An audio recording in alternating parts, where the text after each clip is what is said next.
Sud Radio, comment va la planète? Eh bien, elle se réchauffe. On en parle tous les dimanches avec Morad Tabouche. Bonjour. Bonjour Jean-Marie. Réalisateur de la série Sale temps pour la planète, c'est sur France 5. Chaque dimanche sur Sud Radio, vous nous emmenez quelque part sur le front du changement climatique. Exactement. Et ce matin, direction le Morbihan en Bretagne. Et comme nous sommes encore en plein hiver, dans les rues de cette petite commune, nous ne croisons que deux vieux loups de mer, une petite barbe, la pipe au bec, un salut discret, et ils disparaissent. Il est 7 h du matin et les volets sont tous fermés. Il faut dire qu'ici, nous avons 2/3 de résidences secondaires. Nous descendons vers le petit port de pêche où nous attend Axel Brière. C'est un jeune producteur de moules et vous l'avez compris, après les huîtres la semaine dernière, nous parlons moules, mytiliculture plus précisément. Nous embarquons, c'est parti.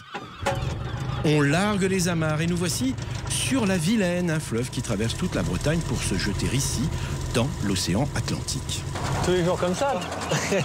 C'est pas Paris ici, hein. C'est beau toute l'année. Hein. Une météo idéale pour l'élevage des moules de Bouchot, une culture traditionnelle qui remonte au 19e siècle.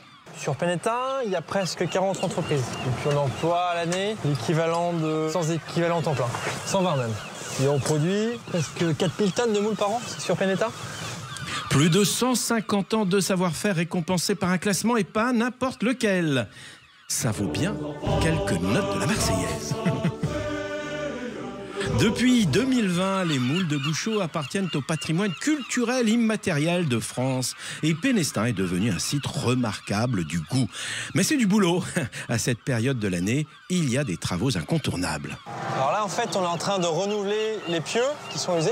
Tous ceux qu'on a marqués d'une pointe comme ça, ils sont mangés par ce qu'on appelle des tarés. C'est un animal qui va venir faire des trous dans le pieu. Et puis après, ça va rendre le pieu fragile, donc il va être mort. Petit slalom entre les rangées de pieux, un coup d'œil à chacun d'entre eux. Mais Axel, c'est exactement ceux qui doivent être remplacés. Ici, les moules, Jean-Marie, sont réputées bien charnues et savoureuses. Et pour ne pas ternir la réputation des mollusques de Pénestin, les moules sont triées et malheur aux plus petites. En priorité, on cherche à produire une moule qui est bien calibrée comme ça. C'est ce qu'on va avoir dans nos assiettes. Et ce qu'il y a, c'est que pour produire ça, il va falloir en général que l'on produise des petites moules avec. Et celle-ci, jusqu'à encore peu de temps, on ne savait pas quoi en faire. Et là, on s'est associé depuis 2016 avec d'autres producteurs français pour pouvoir être capable d'extraire cette chair. Et ça, on va justement l'exploiter après pour des produits alternatifs comme des soupes, des tartinables. Mais l'idée, c'est d'avoir zéro gâchis à la fin, quoi. Axel dirige cette petite exploitation qu'avait créée son grand-père à la fin de la Seconde Guerre mondiale. Ici, les moules, c'est souvent une affaire de famille. Sur l'eau, on croise justement le doyen de ses collègues, Joël Métayer. Il est à la retraite et il passe la main à son fils. Il y a longtemps que vous faites ce métier, vous ? Ça fait 50 ans. 50 ans ? Je suis né dedans. Troisième génération. Quatrième avec mon fils. La production ici, à l'embouchure de la Vilaine, a diminué de plus des 3/4. Donc on a été obligé de se déporter vers le large. Pourquoi ça a diminué ici ? L'envasement dû au barrage d'Arcy. 25 millions de mètres cubes de vase. On est tributaire de la nature, donc tout ce qui est pêche, conchyliculture, mytiliculture, moules ou huîtres, on sera les premiers en mer à être impactés pour le changement climatique. L'autre mer va chauffer, donc est-ce que les coquillages vont tenir ? C'est pas sûr. Les mytiliculteurs sont en première ligne. Ce sont des sentinelles du changement climatique. Dès que la température de l'eau augmente, les effets sont visibles et des prédateurs, autrefois discrets, envahissent les eaux douces et limpides de la Vilaine. Et ben là, voilà, typique. Vous voyez, on voit bien les étoiles de mer. Et puis toutes les moules qui ont été mangées, vous voyez, les coquilles sont complètement ouvertes. Il n'y a plus rien dedans. Plus un parc va être large, plus elles vont pouvoir monter haut, quoi. Mais sur certains parcs, il va rester 1 mètre de moule, quoi. 1 mètre. Et tout le reste va être ravagé. Les étoiles de mer, on les distingue facilement. Elles sont rouges, orangées. Pour le profane que je suis, le spectacle est beau. Mais pour les professionnels, les mytiliculteurs comme Axel, c'est évidemment un drame. Donc une étoile de mer, le fonctionnement, c'est très simple. Elle va attraper la moule avec ses pattes comme ça, et puis elle va la sucer jusqu'à temps qu'il ne reste plus rien dedans, comme ça. Ça, c'est jusqu'à 50% de production en moins. À cause du changement climatique, on a des phénomènes de sécheresse, donc moins d'apport d'eau douce, et donc étant donné qu'il y a moins d'apport d'eau douce sur les côtes, elles vont rester stagnées ici, quoi. Dès lors que tu as des apports d'eau douce, elles vont repartir vers le large. En 2015, l'année des étoiles de mer, elles explosent. Une année exceptionnelle pour les prédateurs des moules. Quand vous avez entre les étoiles et les goélands 75% de votre production qui peut être ravagée, c'est hyper décourageant. C'est hyper décourageant. Il y aura toujours des moules, il y aura toujours une possibilité d'élevage, mais après, jusqu'à quel point on pourra produire? Parce qu'il y a bien un moment où on va finir par passer en dessous du seuil de rentabilité, quoi.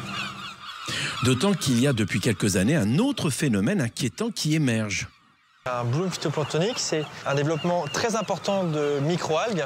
En fait, ces microalgues vont pomper tout l'oxygène disponible dans le milieu marin et les moules n'auront plus assez d'oxygène, elles, pour vivre. Donc elles vont crever simplement et elles peuvent crever en une nuit, quoi. Pour le moment, ce bloom reste encore un mystère, mais l'Ifremer évoque deux causes. L'élévation des températures de l'eau ainsi que les rejets de l'agriculture intensive. Diplômé d'une école de commerce, Axel, lui, reste positif et confiant pour le secteur. Ça devient de plus en plus aléatoire, ouais. De plus en plus aléatoire. Vous êtes jeune, vous avez confiance en l'avenir? Ouais, je suis assez confiant. Il faut simplement s'adapter et trouver les solutions, mais c'est vrai qu'en ce moment, c'est assez compliqué. Mais grâce à Axel, les moules qui sont sous-dimensionnés ne sont plus rejetés. Même les coquilles sont désormais utilisées dans les produits cosmétiques. Peut-être que Jean-Marie, vous en utilisez sans le savoir. Du produit cosmétique? Exactement. Alors je ne savais pas, je vous confirme. En tout cas, il y a peut-être des moules dedans. C'est et une initiative qui lui permet évidemment de décrocher, là encore, un prix européen au nez et à la barbe des grands opérateurs de l'agroalimentaire. Et là, peut-être encore une Marseillaise.